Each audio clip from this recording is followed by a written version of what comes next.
yéen a war a découragé. waaye yéen a nekk en souffle. non prudence rek. moytu daal kon bu fi kenn wératee jigéen bi. moytu daal. wala mooy wér. xam nga amoon na fi benn homme public boo xamante ni Sénégal dañ ko doon toppee viol ci procès am ñëpp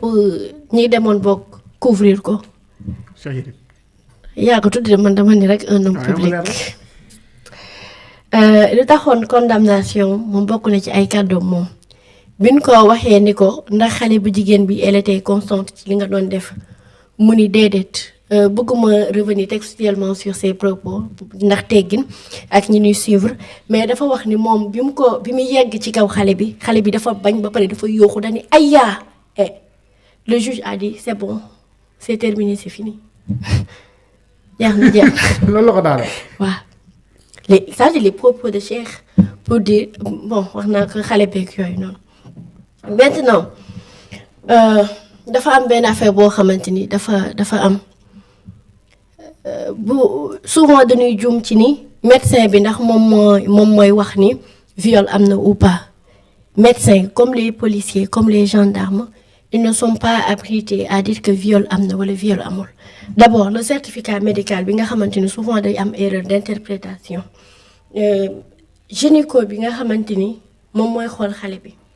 dafay xool pour wax ci déchirure humaine ndax récente wala ancienne ça veut dire ancienne mooy d'abord ki yàgg na di def rapport sexuel récente musul def rapport musul am pénétration c'est la première fois même ba ci loolu erreur am na ci ndax Bamba xale bu jigéen bi mën na doon def ay rapport mais guddi mooy mais ñu violé ko qui n'a rien à voir ak déchirure boo xamante ni dafa récente ou ancienne beneen bi ci certificat médical bi itam bu ñu waxee ñoom ci déchirure bi ba pare dañuy justificatif bi day nekk est-ce que jour bi di def prélèvement est-ce que sperme lañ ca fekk est-ce que liquide beneen lañ ci fekk lan ndax suuf ndax ndox ak yeneen parce que am na fii ay cas yu bari yoo xamante ni bon c'est vrai que ñun en tant que des journalistes dañuy def ay formation lu jëm ci santé di ci ànd ak ay ONG dañuy dem itam ci cours et tribunaux yi di assister ay trucs dem ba mën peut-être seen jargon di leen comprendre parce que itam gëstu beek yooyu moo koy waral léegi après loolu bu amee moom day jéem a justifier le fait lan la fekk d'abord ci kanamu xale bi prélèvement boobu noonu bu ñu ko defee analyse ba pare la ñuy xool liquide bi déterminer ko et tout ça même des fois da ngay dégg ñuy ay mbir di ci am ñu naan nan def ADN wala dara maanaam comme bu kaawu Ousmane Sonko bi yaa ngi doon dégg ñuy ñenn ñi même bu dul woon du dëgg nekkul woon du dëgg ñoom seen bos c'était juste pour manipuler ñu naan dañuy jël kii bi pour prélèvement am nañ ADN danañ ko prélever du gën a fii génne fii te alors que yooyu yëpp mu nekkoon yoo xamante ni du dëgg mais maanaam li nga xamante ni moom la war a demee bu dul dara maanaam jiñ nañ la accusé nañ nit ki wala jiñ nañ ko viol bi jiitu tey ji yow boo demee porter ji plainte réquisitoire bi war a am maanaam police ci jëmmam mooy bind benn affaire cacheté ko dugal ko ci enveloppe loolu noonu moom la ñuy yóbbu fa nga xamante ni moo di hôpital ba bu ñu demee ñoom si la ñuy sukkandiku pour defaral la prélèvement daal di def nag ñoom li nga xamante ni mooy seen expertise maanaam wax ni ñun lii lañ fekk ci kanamu xale bi biñ ko defee heure sàngam lii ak lii ak lii ak lii maintenant ñooñu dañuy wax ñoom si li ñu gis waxuñu ni viol am na waxuñu ni viol amul léegi nag te buñ demee par exemple ci àtte juge bi moom moo naan d'accord selon vos preuves selon li ngeen ma indil gis nañ ni kat lii danañ ko considérer suñu basé woo ci article 320 du code pénal ni viol am na fii wala viol amul wala tentative de viol moo fi amoon wala dara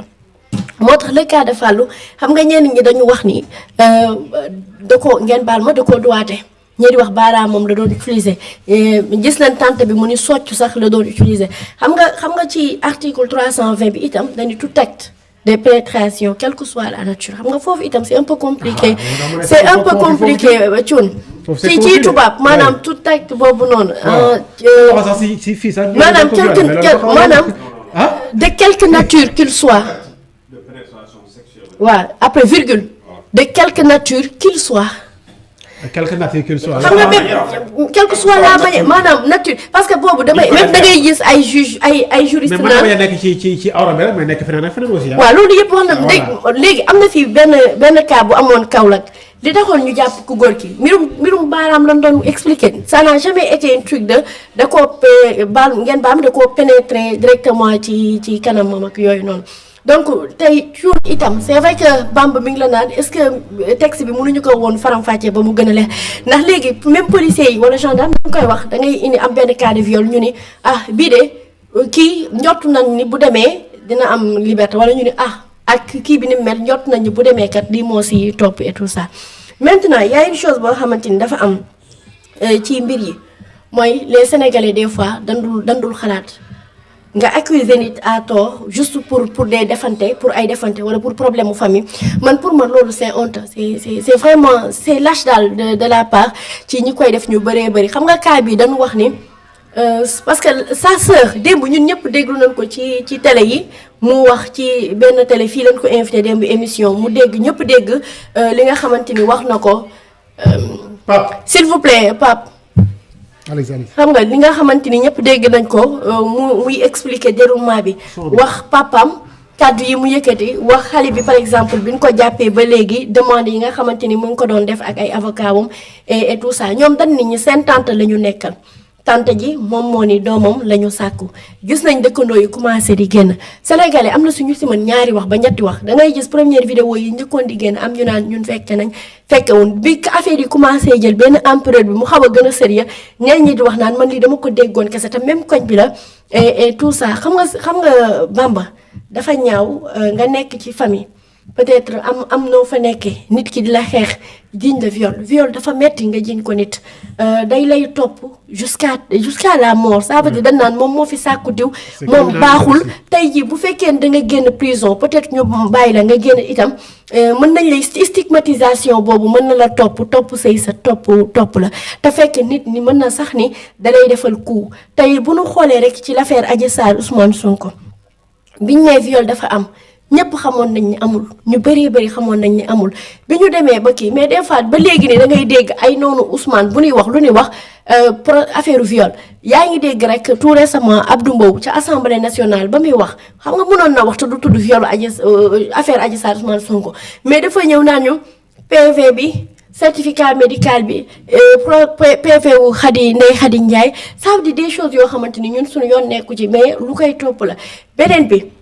Sérieusement viol ñu ko subir c'est très compliqué ci ñoom Bamba viol nekkul kese le fait de ñu peut-être ñu sàkku la jël sa virginité sans sa consentement wala ñu yàq sa àdduna mais dalay topp cicatrice la boo xamante ni du wér ci les vraies victimes nag je parle des vraies victimes yi nga xamante ni moo di viol dangay am benn traumatisme bu lay topp ba ngay dee xam nga li gën a métti dañuy wax benn assistant social mu lay accompagner wala benn sociologue wala benn psychiatre mu lay topp mais finalement dangay dem ba day chambouler carrément sa vie am na ci des vraies victimes de viol yu fi jógee nekk ay lesbiennes ba tey am na fi des vraies victimes de viol yu fi jógee di jaay seen bopp ba tey am na ci ñoo xamante ni ci leen jógee seen àdduna yàqu ba nii te dootul baaxeeti parce que itam li nu dund la nekkul juste le fait que nit ki jël sa virginité wala mu tëddee la te bëggoo ko mais dafay am ay séquelles yu xamante ni da koy dese man pour man kenn wartu caaxaane viol mbokkoon naa si ñu doon wax naan parité bi ñuy xëccoo sax ak di ko wax criminaliser viol dañu ko war a gënal parce que criminaliser viol day permettre lu bëri éviter wu mais bi ñu ko criminaliser ba léegi dafa gën a yokk inceste léegi ci Sénégal nga koy dégg bàyyi bi la jur mën laa mën a tëddee yow violé la nga dem ca yoon mu naan teyuma ko dan maa liggéey wala dama lii inceste bi ci viol plus inceste ak yeneen ba ci looloo tax ngay gis ñu bëri di wax ni est-ce que léegi duñu dugg ci l'avortement médicalisé en cas de viol ci inceste bu ci amee ak yooyu c'est parce que dañu gis ni taux bi mi ngi gën a yéeg te itam xaw naa metti ñu violé la ba pare di la imposer waat ngay yar xale boo xamante ni ci amam ñi ngi ko amee yow sàkk woo ko woon bëgg woo ko li ci laxasu dafa bëri moo tax man dama jàpp ni loi bi viol de manière générale ba ci crime